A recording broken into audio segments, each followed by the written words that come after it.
Commentary from the Edge. Joining me at this time is the founding member of the Israel Group. He's the founding member and President Barry Nussbaum. Barry, welcome to the show. Nice to be with you.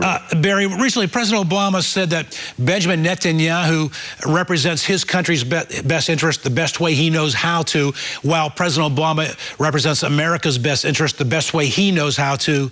But on the issue of national security, do they not coincide? You would think so, Rick. We're closest allies with Israel of every government in the Middle East.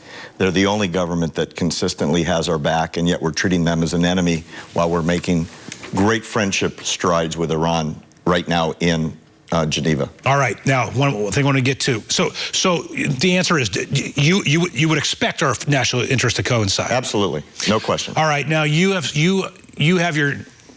sources inside of Israel. You're the founder of the Israel Group. You're the president of the Israel Group. You say that your sources, there are rumors swirling on the ground that have not been made public yet. What is it? What we're hearing as of earlier today, the deal is basically done in Tehran. The Iranian nuclear deal. Yeah, the deal is done with Tehran right now in Switzerland between Kerry and his counterpart on the Iranian side. Will it be a written deal or a verbal deal? New York Times said verbal yesterday. Yeah, and it's crazy, as bizarre as it may seem. Iran doesn't want anything in writing. They want it to be a handshake. And imagine this for a bizarre scenario, if you will. Kerry comes back to the United States Congress, and he tells Congress what he thinks Iran agreed to verbally and shook on.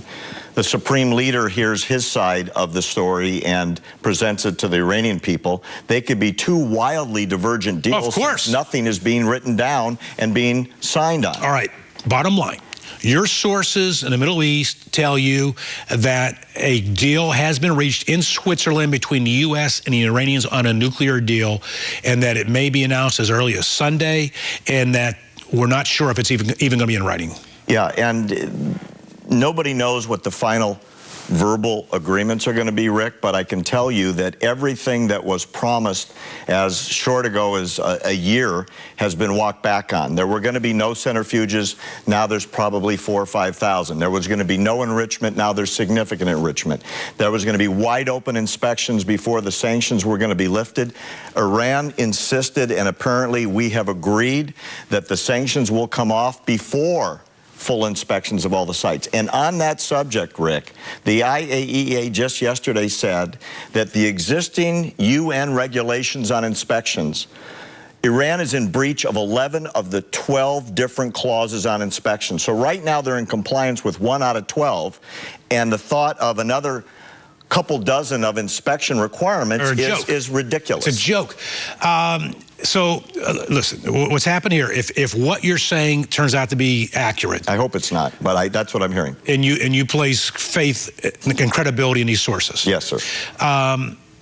Basically, the president has just thrown Israel and Benjamin Netanyahu, particularly Netanyahu, under the bus. No question. No question. Not to mention our Arab allies in the Middle East. The Sunnis. Oh, of course. The Sunnis are beside themselves.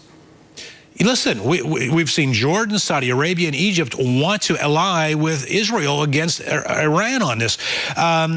What might you expect the reaction to be by Israel first? I think Israel is going to say the same thing that Netanyahu's been warning the world about, much as was done in the 30s. Don't listen to Chamberlain. This is a really bad deal. The Hitler guy is not going to keep his word and is not going to start a war. And as we talked about several weeks ago, 2 weeks later, as you pointed out, he did start a war.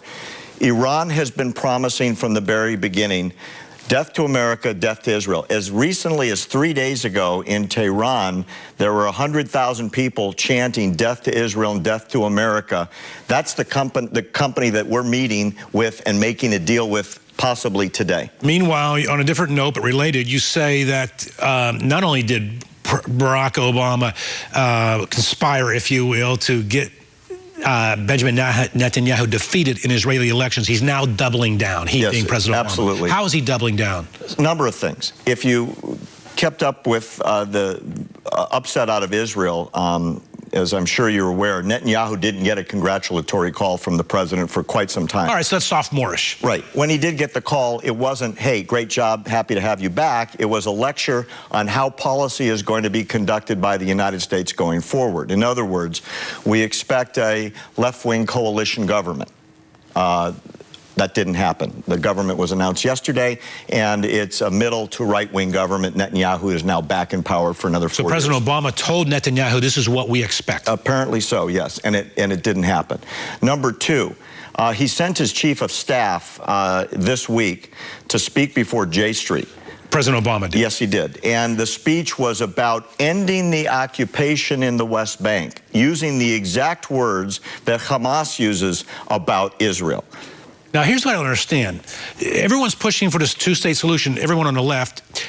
I believe it's, I understand it's a feel-good story, but the Palestinians themselves don't even want a two-state solution. They don't want Israel to exist. No, they want a one-state solution. And in fact, all the surveys coming out of the West Bank talk about the fact that the Palestinians on the West Bank expect to take over Israel. And Hamas, to this day, is saying the same thing. Final question. Keep your answer brief, please, and answer the time. When are Jewish voters in America going to stop voting Democrat? I think what's going to happen when this deal is announced with Iran, finally the truth is going to be evident that this president, regardless of what he's promised in the last years, betrayed all Americans, including Jewish Americans who support Israel on the subject of peace in the Middle East. No question about it. All right, Barry Nussbaum, troubling story. The Middle East is a tinderbox. We'll see if this rumor that you hear from sources on the ground in the Middle East turns out to be true. Let's hope not. Thank you for joining us.